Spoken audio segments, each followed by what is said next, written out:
Hello বন্ধুরা, আসসালামু আলাইকুম। আশা করি সবাই ভালো আছেন। আজকে একটা রয়্যাল ব্লু কালারের শাড়িতে আমি শিউলি ফুলের পেইন্টিং করব, সেটার ভিডিও আপনাদের সাথে শেয়ার করতেছি এখানে।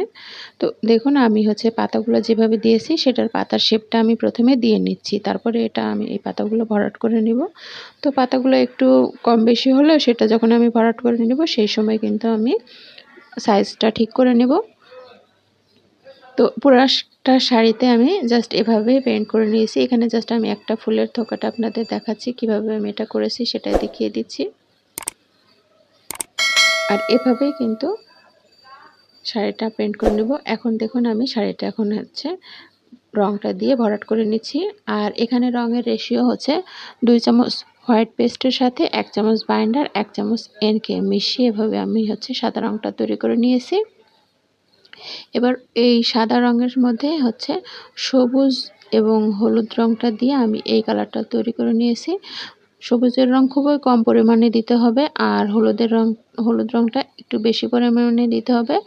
আর এই রঙগুলো কিন্তু অ্যাক্রামিনের র কালার মিশিয়ে করতে হবে।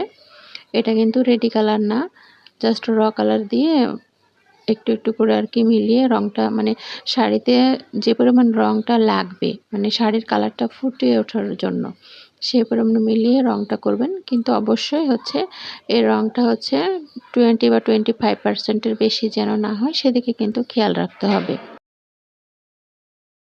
দেখুন, আমি যে প্রথমে পাতার শেপগুলো করে নিলাম, সেগুলো প্রথম দিকে একটু এবড়ো থেবড়ো হলে পরে যখন আমি যে ভরাট করে নিচ্ছি তখন কিন্তু আমি এটার সাইজগুলো ঠিক করে নিচ্ছি, শেপটা। তো এভাবে চাইলে কিন্তু খুব সহজেই আপনি শাড়িগুলো পেইন্ট করে নিতে পারবেন। আর এই শাড়িটা কিন্তু আমার অর্ডারের শাড়ি ছিল। এর আগে আমি বাগান বিলাসের একটা শাড়ি আপনাদের সাথে বাগান বিলাসের শাড়ির টিউটোরিয়াল আপনাদের সাথে শেয়ার করেছিলাম। সেই শাড়ি, সেই পিঙ্ক কালারের শাড়িটা এবং এই নীল কালারের শাড়িটা, দুটো শাড়ি আমার অর্ডারের শাড়ি ছিল। তো শাড়িগুলো আমি কিভাবে পেইন্ট করেছি সেটাই আপনাদের সাথে আমি এই ভিডিওতে শেয়ার করতেছি। আমি কিন্তু বাগান বিলাসের টিউটোরিয়াল ভিডিও আপনাদের সাথে শেয়ার করেছিলাম।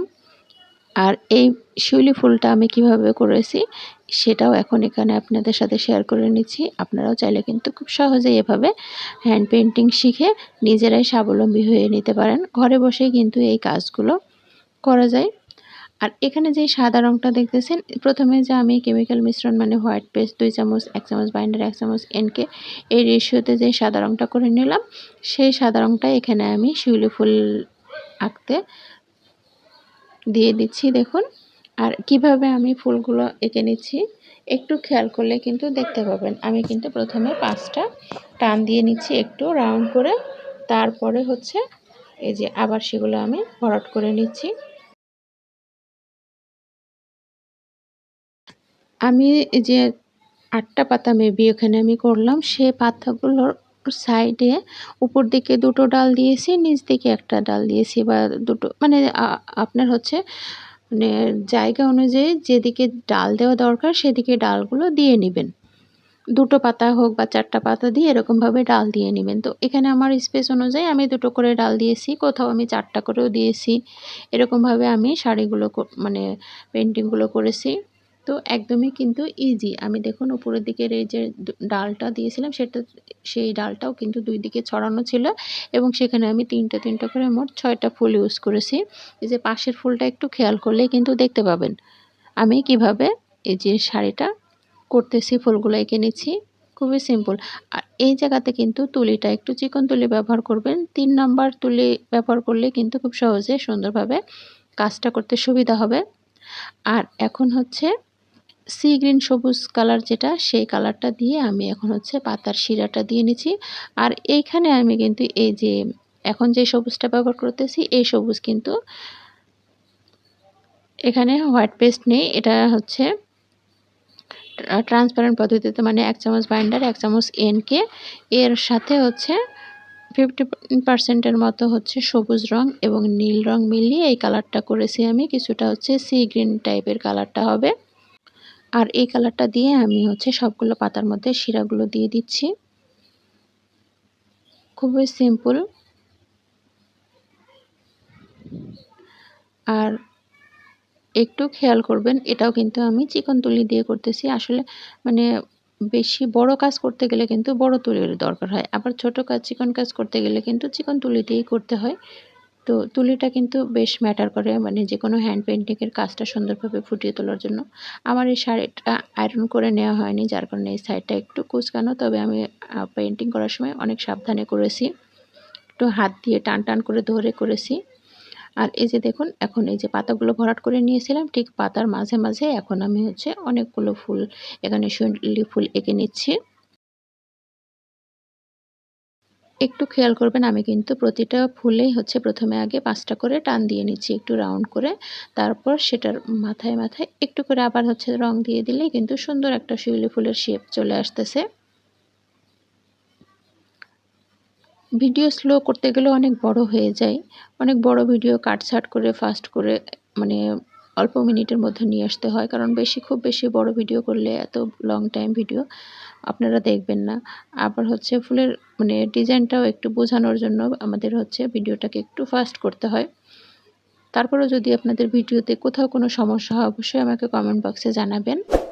তো এই যে দেখুন, আমি পাতার মাঝখানে কিন্তু অনেকগুলো হচ্ছে শিউলি ফুল দিয়ে দিলাম।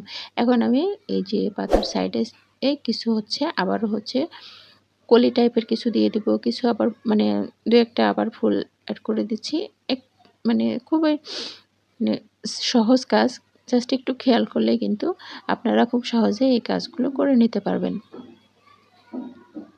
প্রতিটা ডালের পাশে পাশে বা পাতার ফাঁকে ফাঁকে এই যে দেখুন, আমি এভাবে তুলির সাহায্যে একটু করে আবার সাদা রঙটা দিয়ে দিচ্ছি।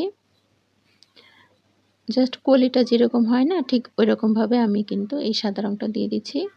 তো বন্ধুরা, আমার ভিডিওগুলো আপনাদের কাছে কেমন লাগে অবশ্যই কমেন্ট বক্সে জানাবেন। আমি চেষ্টা করি আপনাদেরকে সহজভাবে মানে কাজগুলো যেন আপনারাও বুঝতে পারেন। আপনারা নিজেরাও চাইলে কিন্তু খুব সহজে এভাবে কাজ শিখে কিন্তু ঘরে বসেই স্বাবলম্বী হতে পারেন।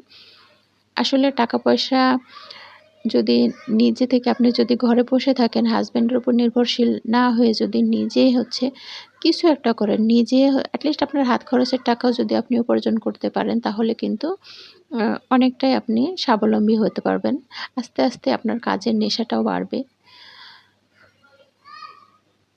তো এই যে দেখুন, এখানে কমলা রঙটা যেটা দিয়ে দিচ্ছি, এই কমলা রঙেও কিন্তু হচ্ছে আমি একটু সামান্য পরিমাণ হোয়াইট পেস্ট মিশিয়েছি, বেশি মিশাইনি। মানে আমি প্রথমে যেই মানে হোয়াইট পেস্টের কেমিক্যালটা রেডি করেছিলাম, সেই রঙটাই জাস্ট হচ্ছে আমি ট্রান্সপারেন্ট যে রং মানে আমার কমলা রঙটা ছিল তার মধ্যে সামান্য পরিমাণ দিয়ে আমি কমলা কালারটা করে নিয়েছি। এখন এখানে আবার হচ্ছে আমি সবুজ রঙটা, পাতার যে সবুজ রঙটা সেটা দিয়ে এখন এই যে একটু একটু করে ডাল দিয়ে নিচ্ছি, আবার ডালের সাথে একটু করে বোটাও দিয়ে নিচ্ছি। তো এই যে দেখুন, আমার শাড়িটার ফাইনাল লুক। আর এভাবে আমি পুরো শাড়িটা কমপ্লিট করেছি, আর এই শাড়িটা আমার কাস্টমারের হাতেও পৌঁছে গেছে। তো এই যে দেখুন, আশা করি ভিডিওটি আপনাদের একটু হলেও উপকারে আসবে।